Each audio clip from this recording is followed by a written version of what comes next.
After 50 years in natural health,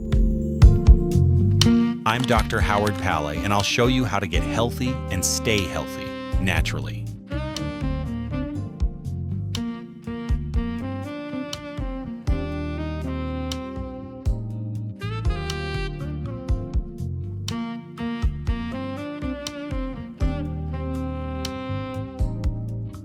This is podcast number 7, Get Healthy, Stay Healthy, Naturally, with Dr. Howard Pallay. Today's episode, we're going to discuss sinus problems, allergy problems, and drainage issues. And this is a lot to talk about because I think this is very important, especially for people who live in high pollution areas, high mold and mildew areas, but it goes beyond that.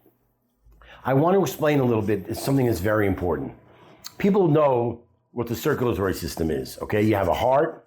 It pumps fluid around your body, gives you circulation and energy and nutrients.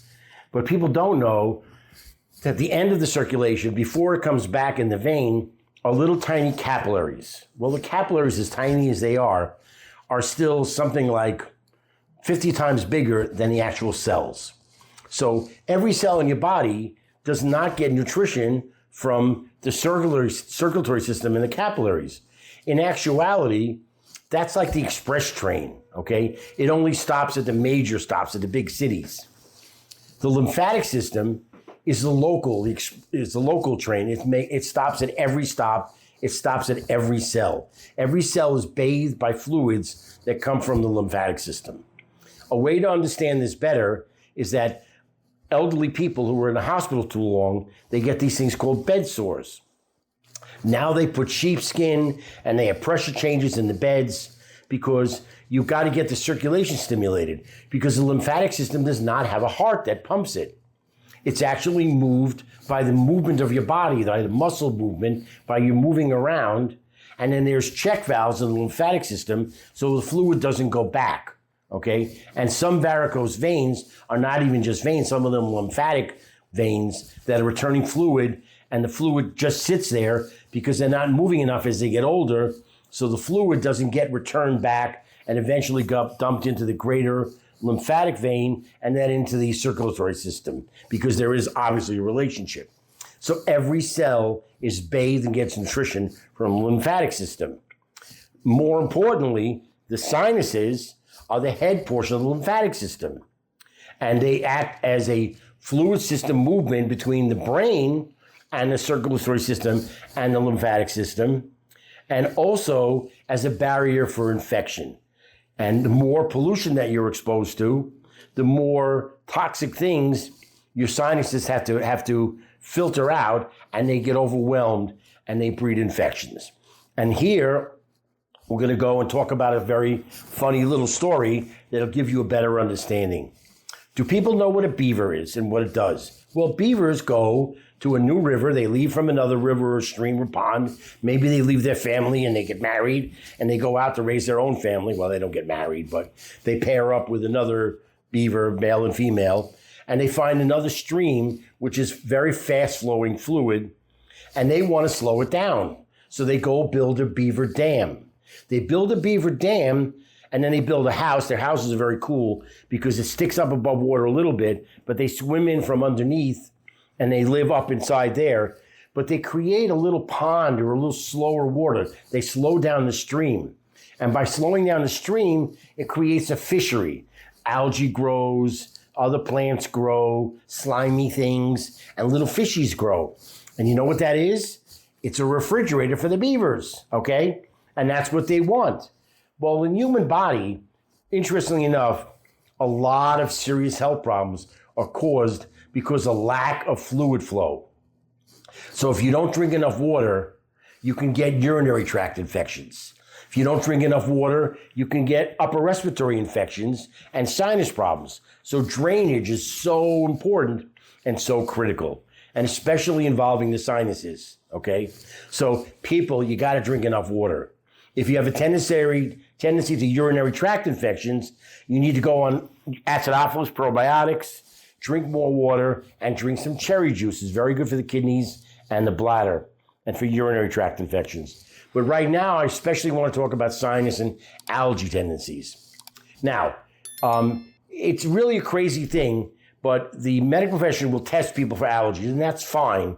But here's the thing. People who are highly allergic, they're pretty much allergic to everything. If you give them enough exposure, they will have a reaction to everything.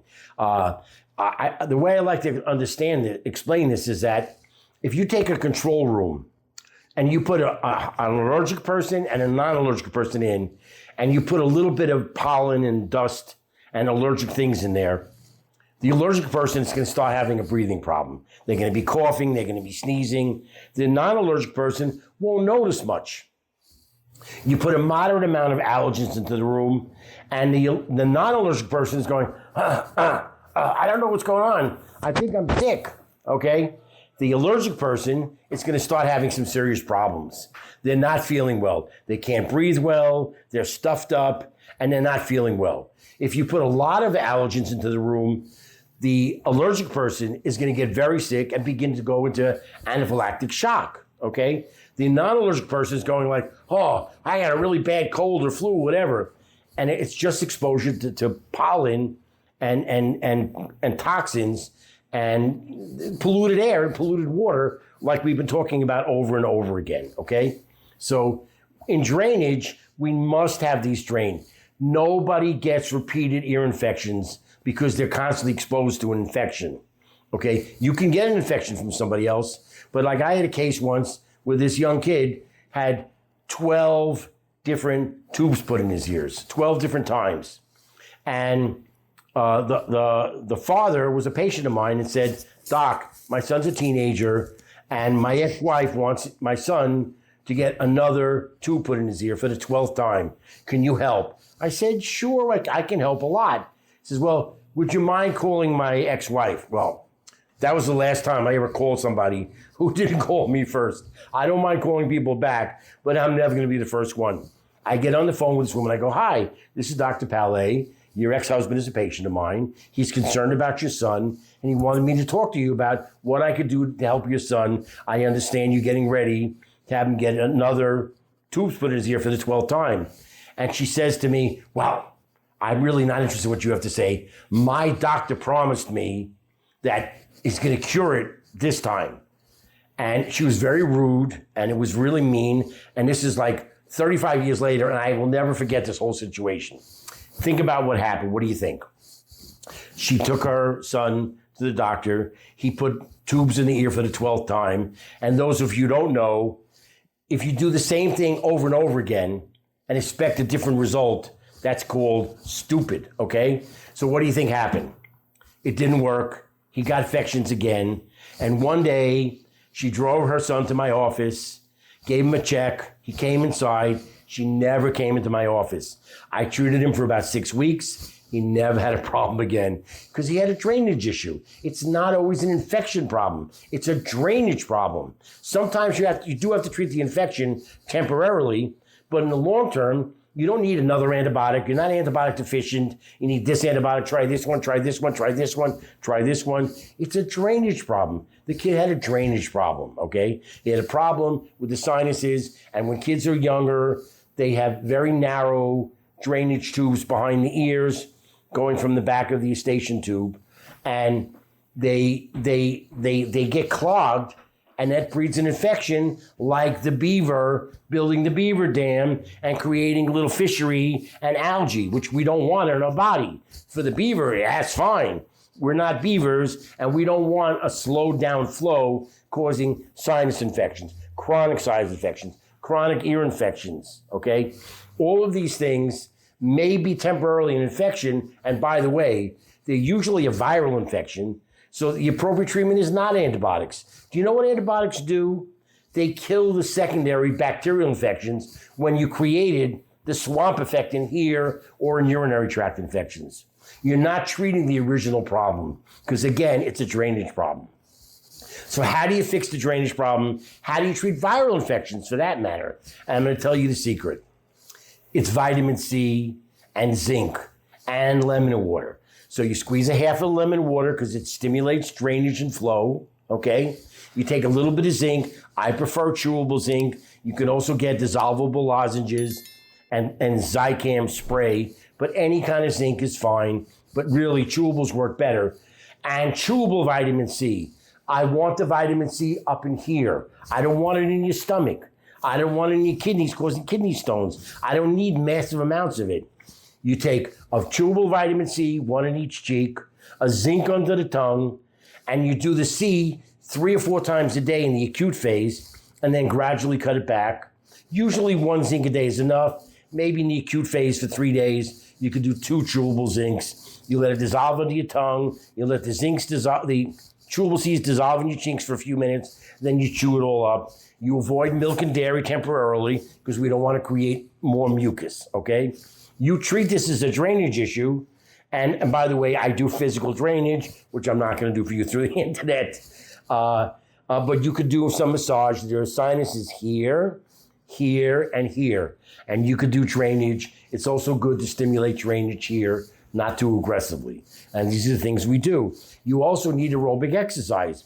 If you're not exercising, I have people do non-jumping jumping jacks in case they have a back problem. And you just do this. You want to get your heart rate up. Because when your heart rate goes up, your sinuses will open a little bit. And if you're doing the C and the zinc and the lemon water and avoiding milk and dairy and greasy food too for that matter, the sinuses will begin to open, drainage will open, and these infections and these chronic infections will go away. It's a beautiful thing, and it's not hard to do, okay? So this is how we treat allergies with the same thing. Chewable C, zinc, lemon water. It's the treatment for allergies and sinusitis and sinus infections and drainage problems, as well as urinary tract infections.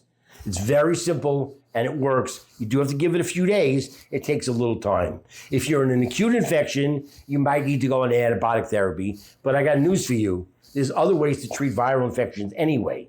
Number 1 is olive leaf extract capsules, killing viral infections, and broad spectrum for bacterial as well. And a little bit of colloidal silver is also very effective. You put like a teaspoon and you drink that 3 or 4 times a day for a few days, then 2 or 3 times a day for a few days, then once a day a few days, and then get off it. Colloidal silver will kill viral and bacterial infections as a broad spectrum without going to antibiotic therapy. Now, in an acute ear infection, don't let your children suffer. They should go on antibiotic therapy.